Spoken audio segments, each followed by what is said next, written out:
So do you think this one is going to be a problem of that island doesn't exist anymore?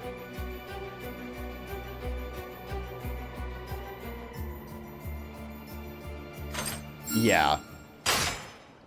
Yes, it's open. I think that's what that would have been, right? That's the island that's gone. Congratulations, what's inside? I did it without asking you for help, Cersei. I can figure it out sometimes. Let's see. Huh? What is this? Aw, it makes people into fish. Some kind of small wooden carving? Oh? Cursed stone acquired, Curse of the Forsaken Fish. Now I'll remember what it's called. Oh, that's what we saw! Or I saw. Wow, something came out. Yikes, what is this? Make it stop. What is this? Make it stop. Terrible pain. I want to go. No, it hurts. Help me. A deep and painful, resentful memory has invaded my mind. Drift forever. Ill doers. Be as fish, perish, be as fish. I don't know why that was funny to me. You have acquired the Curse of the Forsaken Fish. I didn't think we were going to get to, like, this part of, like, 7 mysteries. I know that we knew there was going to be a curse stone, but, like, to actually have a similar setup. Acquired the Curse of the Forsaken Fish. Curse stone. You can use it to turn people into fish and kill them when they are submerged in the water of Ise Bay. It can even be used at a distance, provided the target meets the requirements. When they are submerged in the water of Ise Bay, press the Use Curse button when you wish to use the curse. So yeah, just if they are... So, it's straight up killing people when they turn into fish. You don't turn people into fish where they can just, like, have fun, right? They just will die.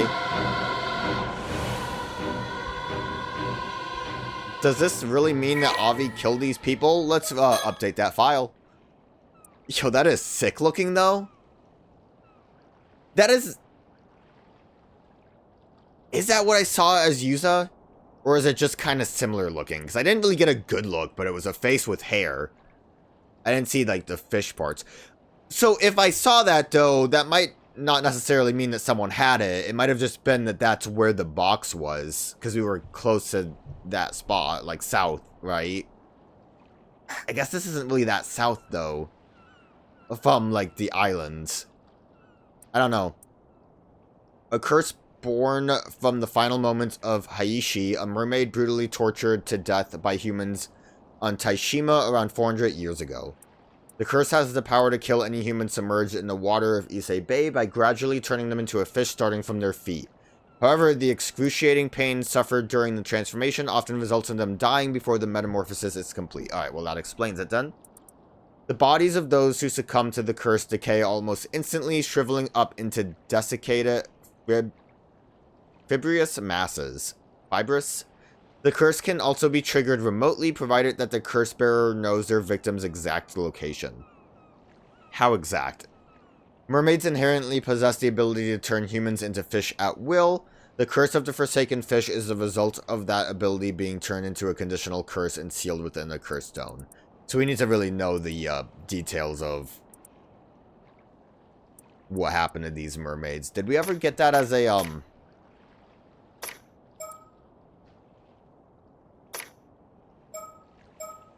as a detail?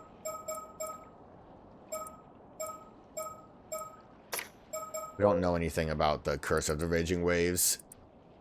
But I guess the idea is that it would be one of the 3 mermaids' curse, right? So there's like one other curse. The sword is a thing, but I don't know if that would count as a mermaid's curse or not. The sword was it thrown in the ocean? Was that something I'm thinking of that's different? History?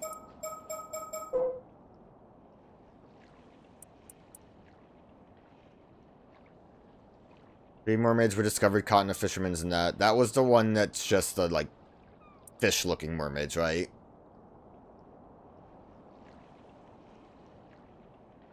Latter half of the Kamakura period. In the second year,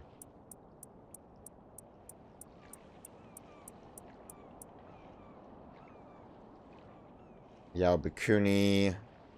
Well, the information is not recorded in any literature. According to Avi's research, 3 mermaids, Tobei, Nagami, and Hayashi, reportedly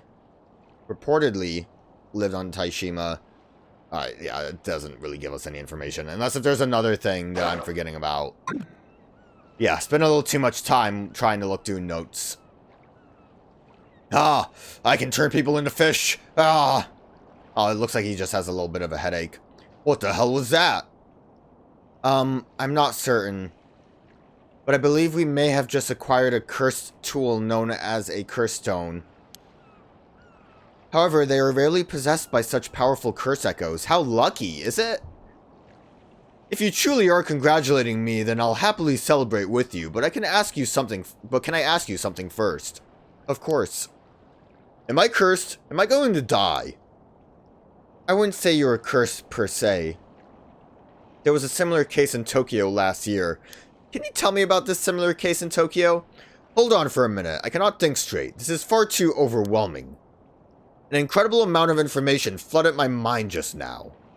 I need a moment to settle before I can take in anything else. You must mean the resentful memory held by the curse. We didn't get any actual lore about that resentful memory, though. It's a phenomenon wherein the events leading up to the curse forming are passed onto the curse bearer so that its grudge will spread.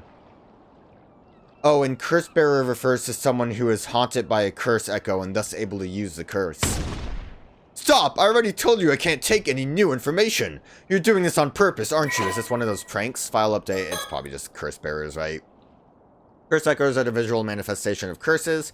These manifestations are fundamentally related to the origin of the curse, but they do not always take the same shape, sometimes appearing in a more abstract or disfigured form instead. Unlike spirits, they are manifested illusions and as such have no consciousness of their own. Person afflicted by a curse that has a curse echo is called a curse bearer. Even among curses, a curse that contains a curse echo should be considered very powerful in and of itself. Ordinarily, those with no spirit sense would not be able to perceive a curse echo, but such individuals should become curse bearers by coming into possession of a curse stone, or some other means can see other curse echoes. And then curse stones are its own thing. Type of curse tool that allows even people without any spirit sense to wield curses. As long as the tool meets the above criteria, items of any shape or size may be referred to as a curse stone. Many curse stones have conditions that must be fulfilled to use them, often based on the spiritual power and characteristics of the curse itself.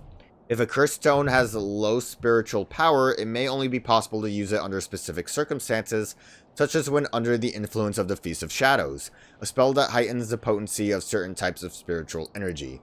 Obviously, mermaids inherently have a special power to them, so I guess they would be powerful enough that their curse energy would be strong enough without a Feast of Shadows, I would assume.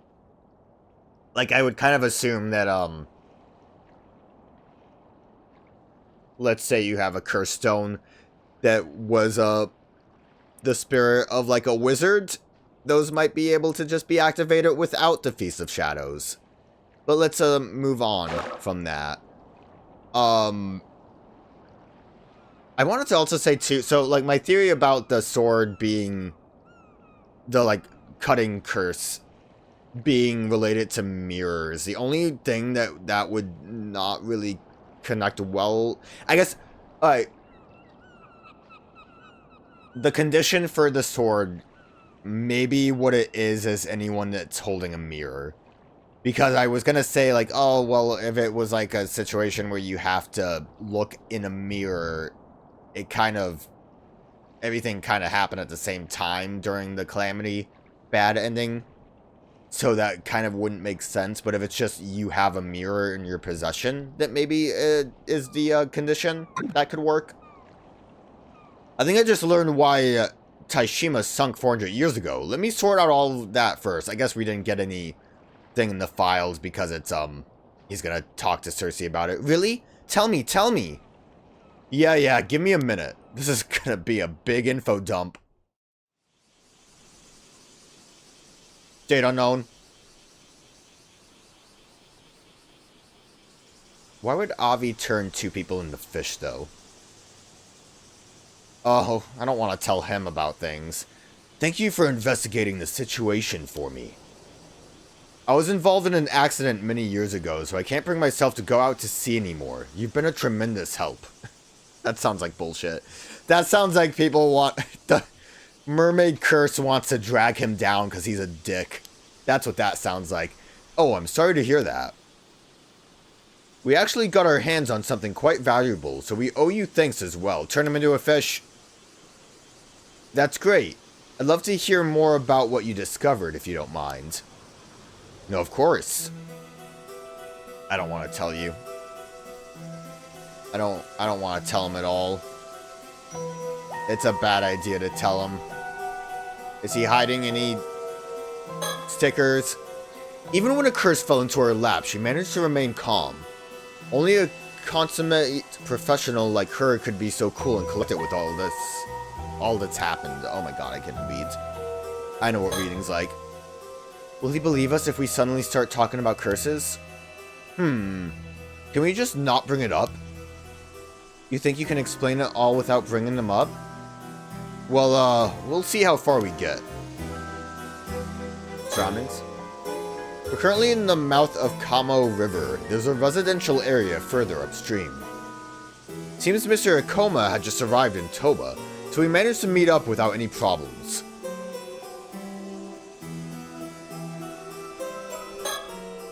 I think basically, if I had to guess, the best way to stop the raging wave is gonna be to sacrifice Ikoma to the water or some shit.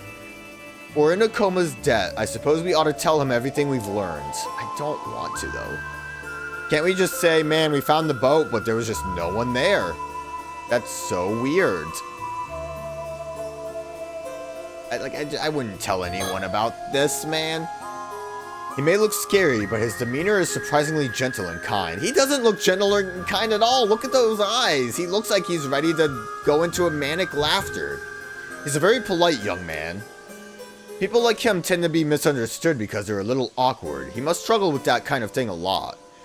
Are you trying to call me out, Avi, for judging him? Profiling him because he's like a businessman that seems suspicious? Will he believe us if we suddenly start talking? We'll bring it up, okay. Because we'll tell him. I do want to know about the history. Talk about the Ama diver. The diver I hired to perform the search was an Ama diver living Tomiko Suma. Living in Toba City by the name of Tomiko Suma. I thought there was no way we could pull off the search, but that's when she agreed to take on my request. I feel terrible about what happened. I can only hope that she's still out there somewhere, unharmed. She had no way of knowing how dangerous this job was. Please, I'm the one who sent her out there. If there is blame to take, it is mine. But still, what exactly happened out there? About that. Let's start with this metal box the Ama diver found. Please do. We'll start with the box. So basically, this is the wooden carving we found inside the metal box. I see. So your map indicated the location of this wooden carving? We believe so. The question is why? Why go all the way to not just hide it, but to conceal the map in a mermaid mummy? How very intriguing. I suppose a carving like that would have had some value back in the day, but to go through all the effort to preserve it like this? I believe what was preserved was not the carving itself, but the mermaid's memory that was stored inside the curse. Dun dun dun. A curse? Dun dun what now? That's right! In other words, the one who made that box entrusted it with a message, and we are the recipients.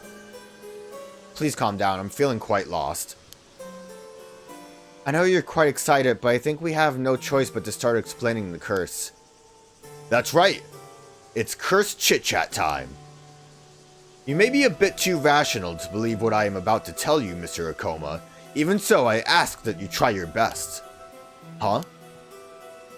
If you're ready to hear it, I'm ready to say it. Come! Give me your answer in the next 3 seconds. 3? I'm prepared. Please tell me. I see. So the talisman mermaid known as Ise-Shima, I thought it said talisman, excuse me, mermaid known as Hayashi was killed by raiders. The hatred she left behind became a curse that entered this wooden carving. You, Abi, then inherited her curse in addition to information from 400 years ago in the form of a resentful memory? You absorbed all of that quite efficiently. I'm impressed. This is actually not the first time I've heard of what can happen if one touches a curse stone. Oh? Yes, but let's save that conversation for later. How about we save it for now? More importantly, you know what actually went down on Ise-Shima 400 years ago. That's right, I know the truth, all of it. What happened, what didn't, I know it. You seem a bit frazzled. Do you need more time to collect your thoughts? There's no need to worry, I am prepared, but it will take some time to explain. He accepted the supernatural aspects of our story quite quickly. Well, he did already believe in mermaids after all. My assumption would be... I don't know what my assumption would be. Obviously, he's related to Moneybags, who's looking into immortality, so they probably looked into curse stones as well.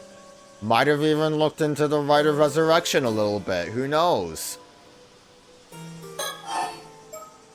I really want to get into Ise-Shima, but I feel like if I start doing that, I'm not going to care much about other trains of thoughts. It appears Miss Suma decided to take on my commission alone and set out to sea by herself. Perhaps things would have ended differently if there had been a boatman with her. Okay, nothing else with that. I guess we are going straight into... That reminds me, I meant to ask about the metal box. If it's been lying on the seafloor for 400 years, how come it wasn't discovered until now? It was most likely sealed inside a rock or something until a few months ago.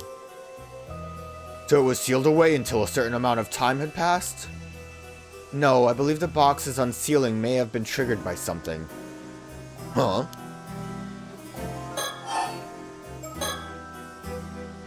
Nothing else here.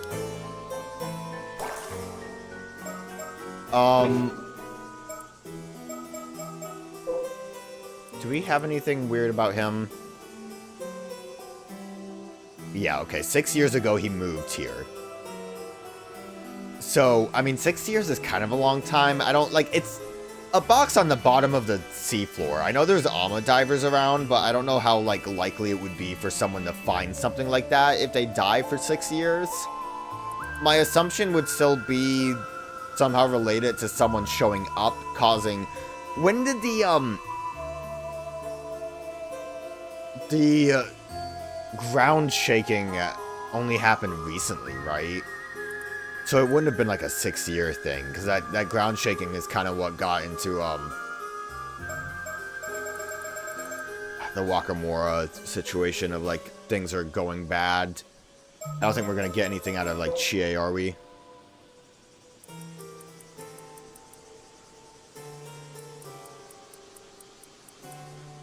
Not really, it just says... I don't think it says anything. I'm just trying to think of things. Alright, let's talk about history. It's time to reveal what truly happened 400 years ago to Ise-Shima and the Mermaids. Please, do tell. Around 400 years ago, the area of Shima province, which included Ise-Shima, was governed by the Kuki clan. What a bunch of kooky guys, haha. The leader of the clan at the time was Kuki Sumitaka, and it was his duty to protect the secret of the 3 mermaids living on Ise-Shima. That must have been Sobe, Nagami, and Hayashi. However, the legend that eating mermaid flesh could grant immortal life was well known. So he secretly hid them on Ise-Shima so no one would learn about their existence. It appears Sumitaka thought of the mermaids as a sacred or divine existence. The thought of seeking immortality for himself likely never crossed his mind. The land where the mermaids lived was a sanctuary that he fiercely protected at all costs. In other words, Ise-Shima was an island where people worshipped the mermaids in secret. Indeed, It meant the people living on the island were not simple commoners, but guards tasked with protecting the sanctuary and its mermaids. Tsumitaka was so dedicated to keeping the mermaid secret that he kept the existence of Ise-Shima out of historical records. Guess that would explain why it was kind of hard to come across information about it. The public believed the island was entirely uninhabited. I see, by keeping its existence hidden, he was able to keep the mermaids safe. However, a vassal of Tsumitaka's uncle Yoshitaka learned about the mermaids on Ise-Shima. He passed the information on to Yoshitaka, who believed obtaining immortality was a must to rise to the top in the era that was often plagued by war. He commanded his vassal to lead his army to Ise-Shima and do whatever he had to do to return with the flesh of a mermaid. Ikoma, why are you dotting? Tsumitaka and those on the island resisted, but the invading army was far too powerful. The island was swiftly overrun. Ultimately, Hayashi was captured and brought before the vassal. The vassal tortured her, demanding she grant him the power of immortality. But Hayasha did not yield, even to the most hellish torments. She screamed and cursed with despair and anger until her dying breath. That's horrible. The hatred Hayashi felt at the moment of her death led to the creation of the Curse of the Forsaken Fish. How does, Yumiko know about the Curse of the Forsaken Fish? Like, on a more specific scale. Scale like fish scales, get it? It's a pun. Because, like, you could... she knows about the island, right? So she, I guess, knows some aspects of this. It just seems... maybe she has some kind of, like, scroll thing to know about it. I guess if my theory about Soto being, like, related to where that mermaid came from that would have had the map is true, then Soto... Again, my memory's shit. I don't remember, like, they talked about it, they mentioned, like, looking for it, that, like, Soto needs to find it from that was, like, missing from his shrine. But I don't remember exactly what those details are. I can't even remember what the chapter was. It was, like, maybe the first one we played as them. The hatred Hayashi felt at the moment of her death led to the creation of the Curse of the Forsaken Fish. Do we have a...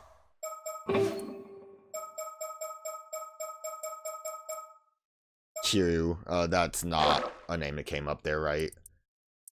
I wasn't sure if, like, his name would indicate, like, a descendant of a family regarding this. Like, to protect the curse. The hatred Hayashi felt at the moment of her death led to the creation of the Curse of the Forsaken Fish. And that is what I learned from the resentful memory inside the cursed stone. But to be honest, that is only half. Half of what? Half of the memories. The other half is the memories of the one who left behind the metal box. Namely, the story of how the Curse of the Forsaken Fish became a curse stone. Just sitting here, waiting for me to say things. You think maybe this is like the,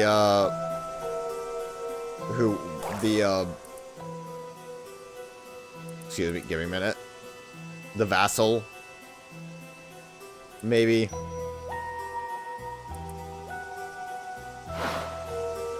I mean, it said that she did not yield, right?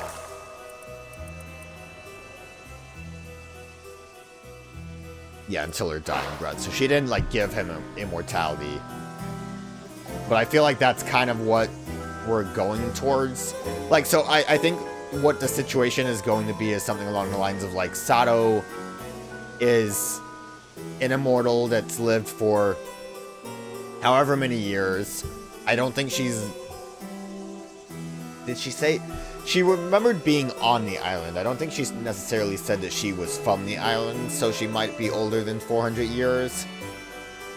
And at some point, I think this fuckface decided to torture some mermaids potentially also find Sato as an immortal and just try to get that immortality, and now he's around as an immortal.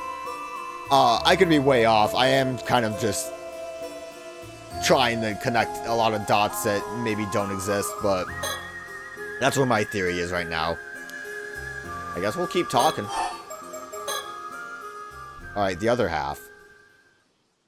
Having failed to obtain immortality, the vassal flew into a rage. He had all inhabitants of Ise-Shima slaughtered as revenge for keeping this secret. This guy was the worst. Yeah, Cersei. And honestly, just because you said that, I feel like he's... I feel like my theory about him being the vassal is even stronger. Alright, so then the slaughtered guardians are the raging wave, right? Finally, he continued his advance into the sanctuary the islanders had protected down into the last man. There he destroyed its shrine. What irony that he came so close to the secret he had been so desperate to find. Are you saying the other two mermaids were still in the sanctuary? No, they had already fled Ise-Shima. Strange of you to say something like that. Like he kind of had an assumption there because he was there. Actually, there were two other survivors. Tsumitaka's adopted daughter, Princess Hatsune, also escaped the chaos of the invasion unscathed. Hatsune was the story of beauty, right? The curse one? Was it a tale of Ise?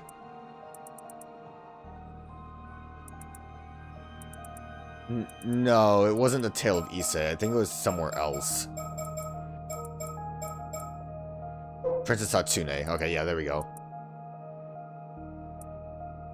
Kuki Ashitaka.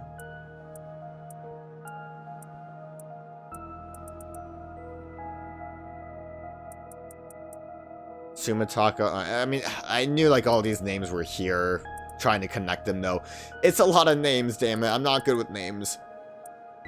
Said to have been a woman of great beauty.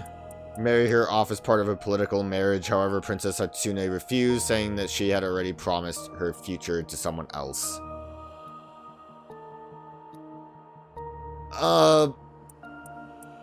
Do you think Sato is Princess Hatsune?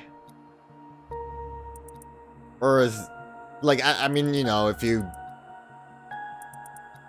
go into, like, of great beauty, that seems weird, but... two other survivors, Tsumitaka's adopted daughter, Princess Hatsune, also escaped the chaos of the invasion unscathed. There was one other islander who managed to survive as well, taking with him the treasure the mermaids had protected. The mermaid's treasure. This may shed some light on the descendant you spoke of earlier.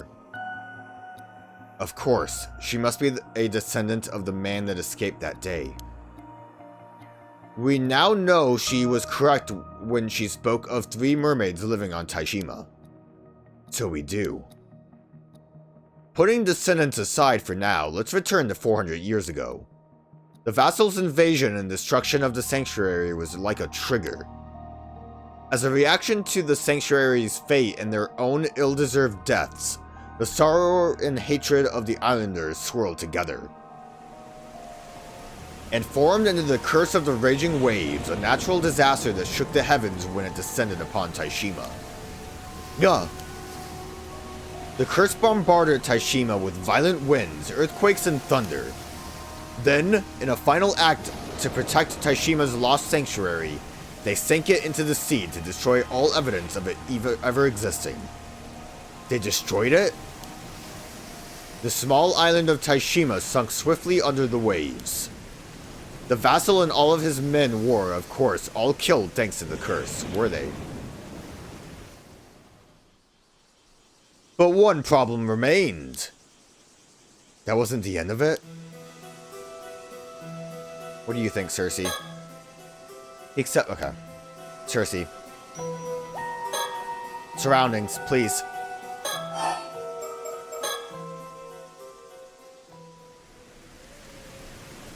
Ise-Shima was destroyed by the natural disasters caused by the curse of the raging waves. But the calamity continued for many days. It must have seemed as though it would never end. I can't imagine how terrifying it must have been. You can't imagine, because you were there, Ikoma. Sumitaka even sought out a famous onmyoji to dispel the curse, but he was unsuccessful. The curse would eventually sink to the bottom of the sea alongside the sanctuary and be sealed there. Only then did the calamity end. Yet it appears this curse was so powerful that it required a sacrifice to be truly sealed. A sacrifice? Not just any sacrifice, but a living one. Princess Hatsune offered herself up to be that sacrifice. You said she was Sumitaka's adopted daughter, yes? And that she lived on Ise-Shima? Adopted daughter too, right? That appears to be the case. Sumitaka was evidently so taken with her that he decided to adopt her. The rumor that she threw herself down a well was likely spread to cover up the real cause of her death. That was Cersei saying that. So Princess Hatsune was actually sacrificed. The seal will hold for 400 years. They must have hoped that curse itself would fade during that time too. So, I mean, it might be a stretch to say, if Hatsune was Sato and was sacrificed, she would have been...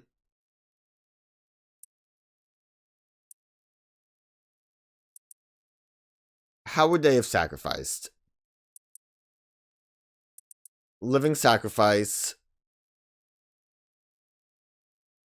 I would assume, like, you know, you'd throw her to the ocean, to the raging waves. If she lives forever because she's immortal, being thrown to the waves and then getting, like, I don't know, sealed up because there was a hole there too, would have, probably been the extent of that, and then she would have been, like, drowned to death for 400 years. And then just something opened this back up, which could be, like, the anger from the raging waves maybe getting stronger because the vassal appeared as an immortal is, again, just a theory, because I am basically writing a fanfic at this point. But that's where I'm, like, my head is at right now. And I need to maybe back off on that because I'm going to make assumptions too often that are going to be wrong. The seal will hold for 400 years. They must have hoped that the curse itself would fade during that time too. However, the curse of the Forsaken Fish created by Hayashi also continued to linger in the same place. So the onmyoji sealed it inside the wooden carving, turning it into a cursed stone. Then the same onmyoji, knowing that the seal would only last 400 years, stored his memories within the cursed stone to pass on this information. So just generally speaking, the seal was going to break eventually. He wished to pass down his knowledge for others to use in the event the curse outlasted the 400-year lifespan of the seal. He left behind instructions on how to completely dispel the curse of the raging waves. Indeed, I've compiled it all in my files. Oh, let's look at that. Maybe we can tell someone important this. Curse that caused outbreak of turbulent waves and violent storms in the sea around Kameshima. It is said that the curse was born from the resentment of the former residents of Ise-Shima, an island once located in the southern Kameshima after someone brought about its destruction. I know we've already got this information by the news, probably just in the asterisk. We're going to read it anyways. Some believe that several of the disasters that have struck Kameshima in the past were actually caused by the curse in some manner, including the Kameshima South Sea disaster that occurred 5 years ago. The person accused of bringing the curse to Kameshima was called the Raging Wave Cursebearer and was shunned by the island inhabitants. In truth, the curse has been perpetually active ever since its inception. The sacrifice offered 400 years ago merely served to seal the source of the calamity during this time. It is believed that Yuza Minakuchi attempted to lift the curse once and for all, only for her failure to give rise to the disaster 5 years ago. It's believed by who? Who believes that? Because that's a lot of information there that was just kind of brought up. I'm not saying that's not the case, but I'm saying, like, everyone believed she caused it, so... I guess her failure would mean that she did cause it, technically. Let's read on. In the event that the curse did not fade during the 400 years it was sealed, the Onmyoji, originally responsible for sealing the curse, left behind a plan to dispel it. It was his belief that the curse's power would have weakened enough by that point that performing the following steps would be enough to lift the curse completely. First, thou must unbind my seal, risen from the depths with the iron box. Second, thou must offer the still-tied mirror bequeathed by the sacrifice to the sanctuary. Third, let those who share blood with the lost souls of Ise-Shima be the ones to offer appeasement. Okay, so this is going to be important because if I'm right about Sato being Hatsune, she's adopted. She's not... She doesn't share blood with Ise-Shima. Which, like, in the long run, if we go into Mare being a mermaid and Yuza being half mermaid because of that, this should work out. Unbind my seal, risen from the depths with the iron box. I think the iron box is going to be from the hole, right? It's not the one that we just picked up. Still-tied mirror. Bequeathed by the sacrifice to the sanctuary. So that would have to be... Sato has to put a mirror onto the sanctuary. Yeah, again, if Sato is Hatsune. Huh, so that's what happened. And that wraps it up. I got all that info beamed into my brain in a flash, and yet I still managed to present it as an enticing narrative, eh? How amazing was that? You're utterly astounding. Wow, incredible. I love that she, like, clapped. File update. Invasion of Ise-Shima. I am going... Oh, it's going to be a big read, but let's get all of this information. Because it's really important. Around 400 years ago, during the Sengoku period, Oda Nobunaga was assassinated at Hano-ji Temple.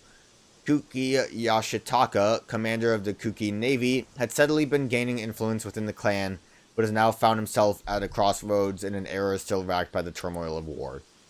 It was then that a vassal of the Kuki clan, Kamatsu Sadamune, approached him with some intriguing information. According to Sadamune, 3 mermaids were said to be living on Ise-Shima under the protection of some of the island residents, even though the island was originally thought to be uninhabited. I guess, it's either going to be Yoshitaka or Sadamune, or this guy, Immortal Man. According to were under the protection of some of the island residents, even though the island was originally thought to be uninhabited. It was widely known through folklore that eating the flesh of a mermaid granted one immortality and eternal youth. Sadamune urged Yashitaka to take advantage of this, suggesting that if he possessed such power, an invincible army would be his to command. Seeing this as an opportunity he had been waiting for, Yashitaka ordered Sadamune to capture the mermaids and bring them back to him. However, Kuki Sumitaka, Yoshitaka's nephew and head of the clan at the time, strongly opposed his approaching Ise-Shima. It was in fact Sumitaka who had secretly been protecting the mermaids on Ise-Shima, believing the mermaids to be messengers of the gods in the island's a sacred sanctuary. He had worked to keep them isolated from outside influence. Trying to think about, like, the situation here. And I need to double check. Who had the sword? Was it Sumitaka? Because I feel like their resentful spirit might have been, like, their own thing. Continue reading. It was, in fact, who had secretly protected the mermaids. He had worked to keep them isolated from outside influence. His adopted daughter, Princess Hatsune, was also living in hiding on Ise-Shima at the time for other reasons, which further strengthened his opposition to Yoshitaka's plan. However, it was not long before Komatsu Sadamune learned of this. He reported to Yoshitaka that Sumitaka was not only planning to keep the mermaids for himself, but was also secretly moving to build an army of his own. Infuriated by what he perceived as an act of rebellion, Yoshitaka gave the order for Sadamune to prepare a military invasion of Ise-Shima. Upon receiving the order, Komatsu Sadamune immediately set sail for Ise-Shima at the head of a large army. I was right the first time. Caught off guard by the unexpected attack, Sumitaka scrambled to send out his own force in an attempt to resist, but was unable to prevent the enemy from landing. In the blink of an eye, the once peaceful and beautiful landscape of Ise-Shima was transformed into a nightmare. The islanders, guardians of the sacred land, desperately fought back, but they stood no chance against seasoned soldiers hardened by years of battle on the front lines, and one after another they fell before the invaders. Sadamune ordered that even women and children be cut down without mercy, and soon the waters around Ise-Shima ran red with blood. Cut down without mercy seems like the sword would have been Sadamune, but again, I need to see what the detail was on that again. Sadamune's forces swept across the island, searching every inch for signs of the mermaids as they pressed their assault. Finally, they discovered a mermaid in hiding by the name of Hayashi and captured her. Sadamune demanded that she make his troops immortal, but the mermaid staunchly refused, even as Sadamune turned to torture, inflicting unspeakable pain with every refusal. The torture escalated until eventually even her supernatural nature was not enough to withstand the torment. On the brink of death and resigned to her fate, Hayashi gave a final terrible cry, overflowing with resentment and anger as she breathed her last. Sadamune ordered his men to take the flesh from her body, but as they moved to do so, a strange phenomenon began to occur. All the soldiers who approached her body began to transform into fish, their bodies decaying rapidly as the transformation took hold. Hayashi had cast a curse upon them with her dying breath. So that would kind of correlate to, the idea that this Ama diver probably was turned into the mermaid that Old Man had, right? Because they got close to the box and it transformed them, and then they just kind of drifted off until they eventually got picked up when they beached. With the one mermaid Sadamune had captured dead and his forces decimated, he began a mad search of the island in pursuit of the remaining two mermaids. Eventually, he found a deep cave in the interior of the island that extended far beneath the earth, reaching down to the sea floor. In the deepest part of the cave was a shrine, and a door with a powerful seal over it that he couldn't open no matter how hard he tried. Convinced this had to be the entrance to the sacred land, the home of the mermaids, Sadamune gathered all his remaining gunpowder and artillery and unleashed it on the door, destroying both it and the shrine in the process. The next moment, a violent tremor racked the entire island, and the skies above were engulfed by a storm. The repercussions of his desecration of the sacred land and the resentment of the islanders he had senselessly slaughtered blended together, unleashing an all-consuming calamity that seemed to shake the very heavens and earth. Ravaged by fierce earthquakes and vicious storms, Ise-Shima sank beneath the waves, as if nature itself sought to protect the sacred land by erasing all traces of its existence. Thus were Ise-Shima and the sacred land, along with Sadamune, I'm reading's hard, and his army lost to the sea in an instant. So I would assume then, Avi mentioned, as far as his information is concerned, that Sadamune was close to finding what he was searching for. He did find what he was searching for as everything was crumbling and everything was getting lost to the sea. Was able to become immortal, swam back up to the surface because the sacrifice of Hatsune might not have happened quite yet. And then that's where we are now. And if it's not, at the very least, I feel like that would be the person that's on the phone. Whether or not I'm right about who that person is up in the air, but I think that sounds right. The only survivor of this tragedy were two mermaids and two islanders that had successfully made their escape from the island. Hayashi had, in fact, stayed behind as bait to allow the others to escape. Like, okay, of the tragedy before the, island fell to the raging waves, I guess. So the mermaids were far gone already, as well as the two survivors. Only survivors of the tragedy were two mermaids and two islanders that had successfully made their escape from the island. Hayashi had, in fact, stayed behind as bait to allow the others to escape. The two surviving islanders were Princess Hatsune and a man named Samikawa. I wonder who his descendant is here then, who had been assigned the duty of protecting a relic important to the mermaids. However, the tale did not end with the sinking of Ise-Shima.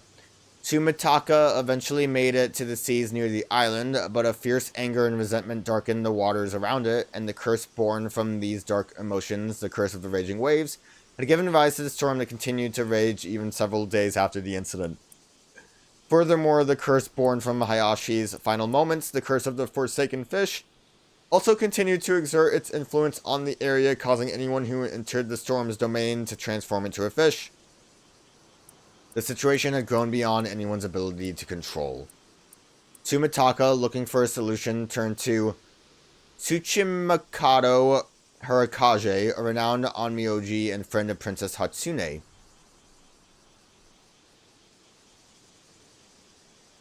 Do you think this would have been the psychic that's... I'm not going to speculate anymore right now. A renowned onmyoji and friend of Princess Hatsune. After conducting the investigation, Harakage concluded that the source of the curse was the sacred land, now sunk beneath the waves. Although the curse was too powerful to dispel, it would be possible to seal the sacred land by offering up a sacrifice, thereby suppressing the calamitous effects. The seal would last for 400 years, by which time he anticipated that the curse of the raging waves would dissipate. Hearing this, Princess Hatsune volunteered to sacrifice herself in the hopes that it would bring peace to the souls of the islanders who had looked after her during her time on Ise-Shima. With her noble sacrifice, the storm at last died down, and peace was restored to the seas around the island. A bronze mirror in Princess Hatsune's possession at the time was imbued with power to serve as a talisman to calm raging waves, and was passed from person to person over the years, eventually making its way to Kameshima. So there is a specific mirror that is what we need. A strong mirror. Powerful mirror. Tsuchimikado Harakage was also able to seal the curse of the Forsaken Fish in the wooden accessory that Princess Hatsune had been wearing, turning it into a cursed stone. Harakage used the resentful memories contained within the cursed stone to create a record of the events, which he sealed within a heavily locked iron box before concealing it in the rock at the seabed. I guess the Forsaken Fish probably is the first part of stopping the raging waves curse then, right? And then bronze mirror, would that be the relic?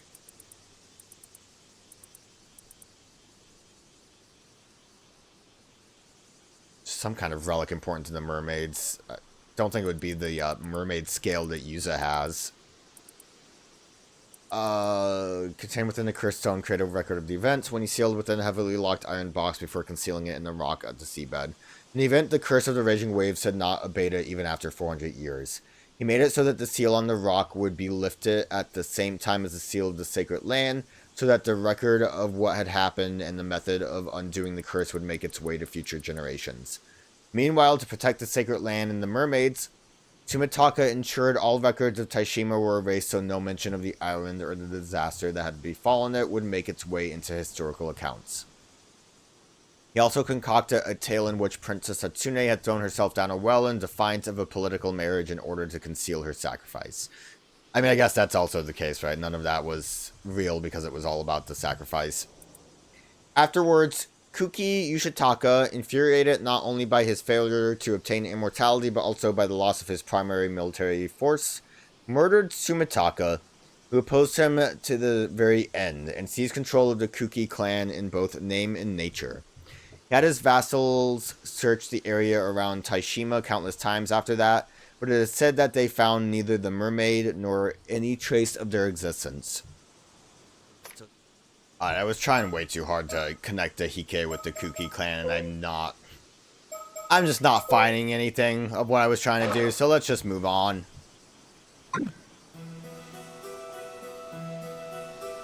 I feel like I was reading stuff for so long. I forgot that we were just kind of out here.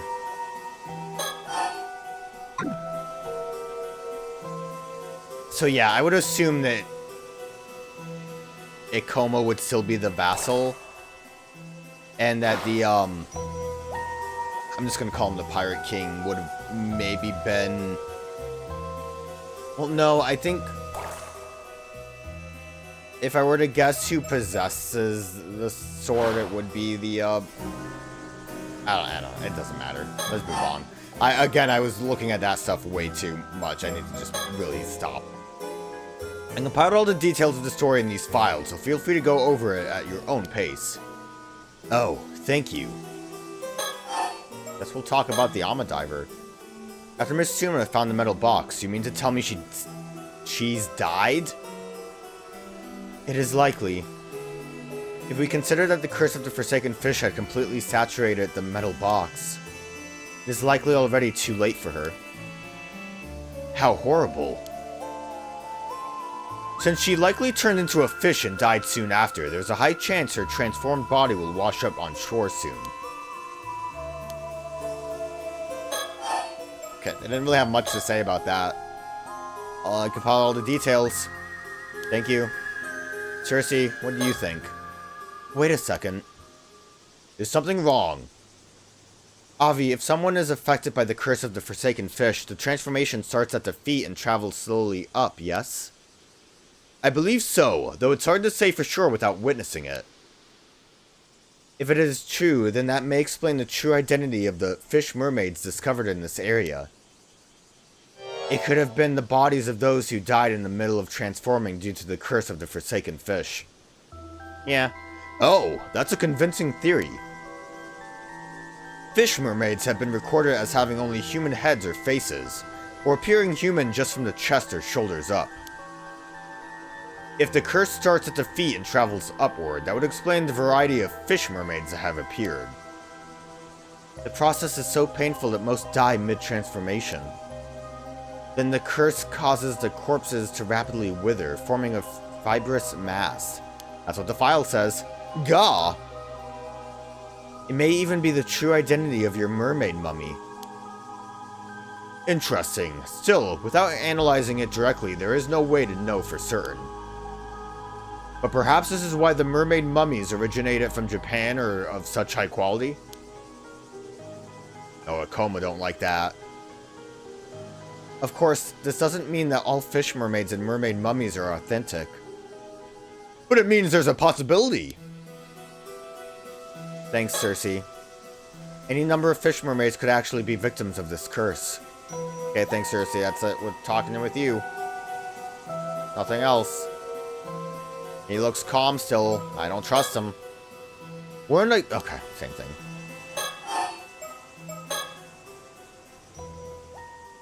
Actually, I just remembered there were 2 points from your tale I wanted to discuss. About the events 400 years ago. My first point concerns the vassal who tortured the mermaid in an attempt to obtain immortality. If all he needed was the mermaid's flesh, what necessity would there be to torturing her? No, that's true. It could mean that the vassal ate the mermaid's flesh but did not become immortal? How would you, tell? How could you, corroborate if that worked or not? So he tortured her to figure out why. Ikoma, everything you do makes it seem like, yeah, you probably are the dude. As for the second observation, I have a theory about the area you described as the sanctuary.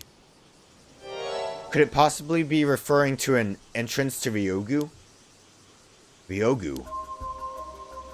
It is sometimes also referred to as the Eternal World, or the world beyond. In some legends, mermaids are priestesses who serve the ruler of Ryogu, the god of the sea. I see. If the sanctuary was actually an entrance to Ryogu, then that could mean that the mermaids were not living on Ise-Shima, but merely traveling there from Ryogu. Yes, I believe that to be the case. It would also explain why the destruction of this sanctuary would inspire the fury of the god of the sea.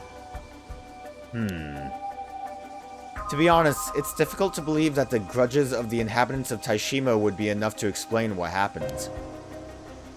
How could they possibly engender a curse powerful enough to sink an island and linger for more than 400 years, so it was a god that's mad? However, it's quite easy to believe that a curse from Ryogu could maintain such power. That also explains the necessity of a living sacrifice. Of course, one would be required to seal an entrance. I can talk. Not getting mush mouth or anything. Of course, one would be required to seal an entrance to Ryogu.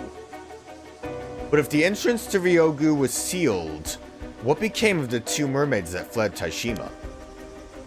I doubt Sobe and Nagami managed to return to Ryogu. I believe they have been living here in the human world for the past 400 years, waiting for the seal to be lifted. They just hid somewhere away from human eyes. If that is true, then they've been successfully hiding for over 400 years. Of course, if they were to hide themselves at the bottom of the sea, it'd be practically impossible to find them. It is also possible that they've been wandering the globe rather than lingering in one place. That could explain all the mermaid sightings around the world. They could all be the same too. All this discussion of hiding made me realize something. What is it? Do you recall the story Mr. Ikoma told us yesterday of the mermaid who became human? Are you suggesting she decided to join human society because she could not return to Ryogu? It's a possibility we should consider. But that occurred only a few decades ago. Why would she decide to become human just before the seal was released? To maybe prepare for that? Perhaps her circumstances changed. We can only speculate on the motivations of someone who has lived for centuries. Maybe she got bored of being a fish for a while. It is possible she did not feel compelled, but decided to become human out of her own desire. Could she have met someone she wanted to live a mortal life with, like in The Little Mermaid? That's kind of what I was thinking. That is certainly possible, and quite romantic too. I'll have to write this down. It could make a solid novel, like, you know, The Little Mermaid. Oh, I've just realized something. What is it? You heard about this mermaid from the descendant of the Ise-Shima survivor, yes? That's correct. I feel it's only right that they are informed of the things we learned. We'd love to talk to her. We're quite curious about this mermaid treasure, too.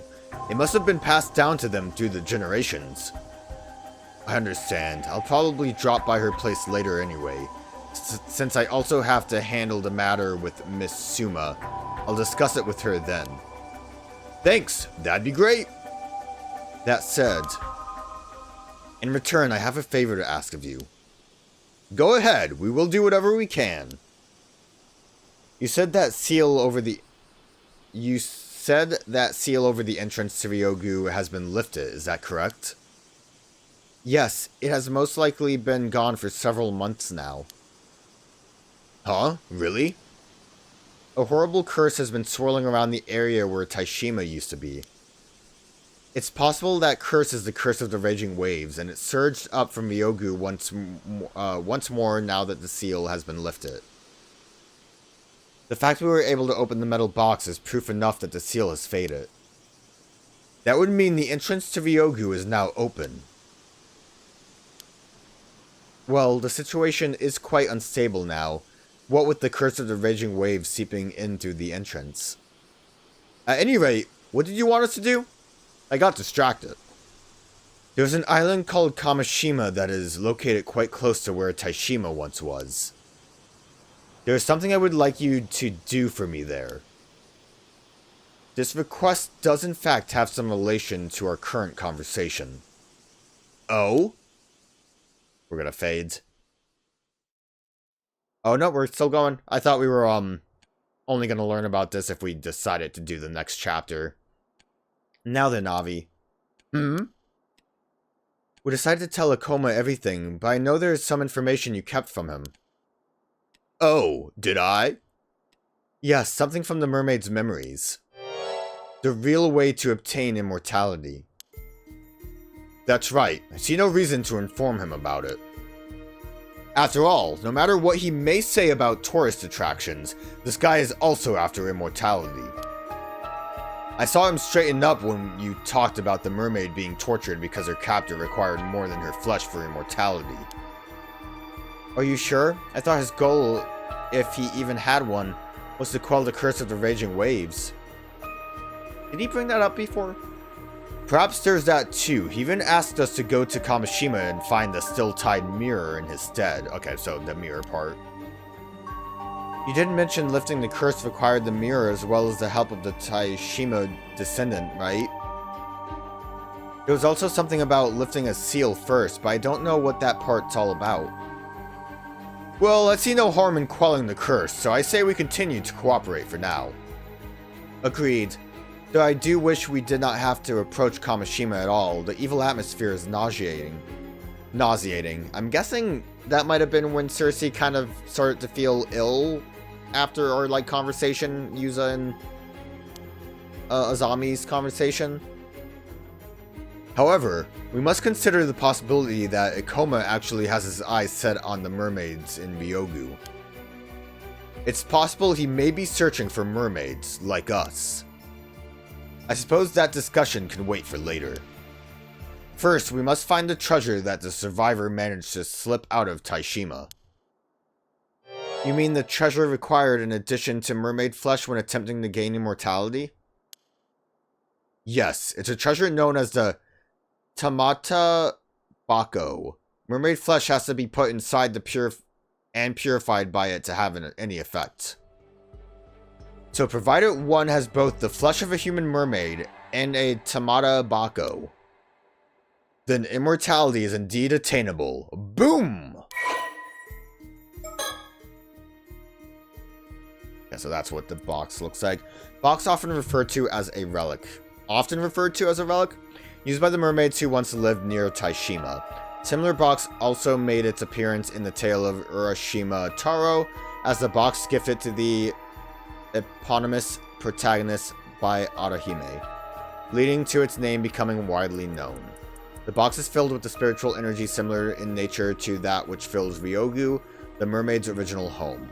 Objects placed within it may thus be kept in the same state they would be within Ryogu.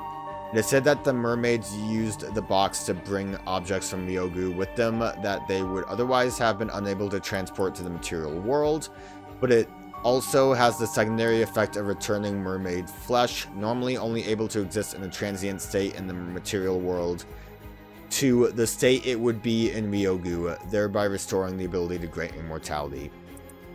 I feel like this was buried on the beach where Tsuyu was going to take Yuza, or like show Yuza, and that's gonna kind of connect because, again, it's a theory. Hatsune, if she is Sato, would relate to getting the mirror. Obviously, Avi has the Forsaken Fish, which I think, based on the way they were talking, is not the first part of the Raging Waves. So it is a different seal. The seal of the Onmyoji, which maybe we're the Onmyoji, I don't know. Risen from the depths with the iron box.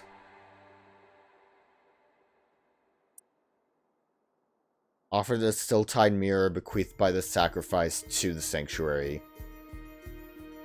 Let those who share blood with the lost souls of Ise-Shima be the ones to offer appeasement.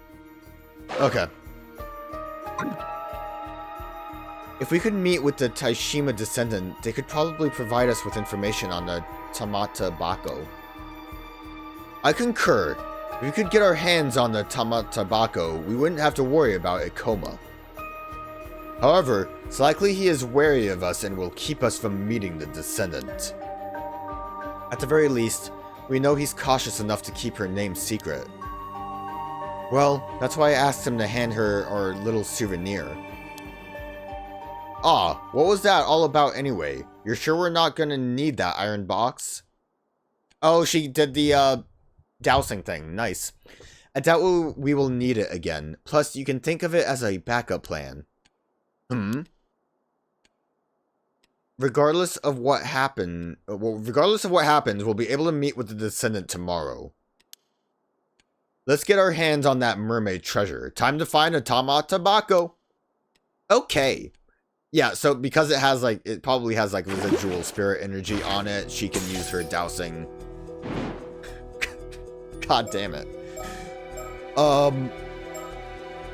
Okay, the curse was where we talk with where Avi talks with Yuza, right?